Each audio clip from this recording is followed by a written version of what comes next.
మహాశివరాత్రి కదని బీచ్కి వెళ్ళాము. అందరూ నృత్యాలు, కల్చరల్ ప్రోగ్రామ్స్ అదరగొట్టారు. అలా బీచ్‌లోకి వెళ్ళాం. జనాలు ఫుల్లుగా గుంపులు గుంపులుగా ఉన్నారు. సరే కదా అని చెప్పి అలా ముందుకు నడుచుకొని వెళ్ళాం. ఎటు చూసినా జనాలే. ఇక్కడ మీటింగ్ అవుతుంది. మన సుబ్బరామరెడ్డి గారు, అందరూ స్వాములు అందరూ వచ్చారు. ఏదో వాళ్ళ గురించి చెప్తున్నారు. అలా ముందుకు నడిచాం.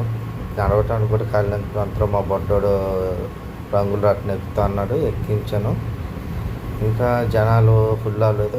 ఎలాగైతే ఎక్కారు, తిరిగిపోయారు చాలా ఫాస్ట్గా. మా వాడు భయపడతాడు అనుకున్నాను, కానీ ఏం భయపడలేదు. బాగానే పట్టుకొని కూర్చున్నాడు.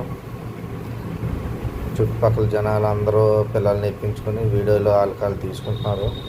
ఎలాగైతే అయిపోయింది. ఇక్కడ మరీ చిన్నపిల్లలకు ఇంకో రంగుల రాట్నం ఉంది. ఇటువైపు జంపింగ్, అలా రకరకాల ఏవో చిన్నపిల్లలకు పెట్టారు. ఏదేమైనా బాగానే చేశారు. స్టేజ్ మీద ప్రోగ్రామ్ అవుతుంది. జనాలు అందరూ చూస్తున్నారు. మళ్ళీ బయటకు వచ్చాం. రోడ్డు మీద ఫుల్ జనాలు.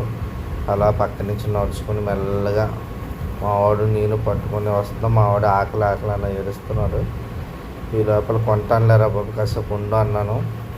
అలా మెల్ల నడుచుకొని తీసుకెళ్తున్నాను. ఎందుకంటే మనం వెళ్ళిన దగ్గర వరకు బండి తీసుకెళ్ళాము, అంత జనాలు వచ్చారు.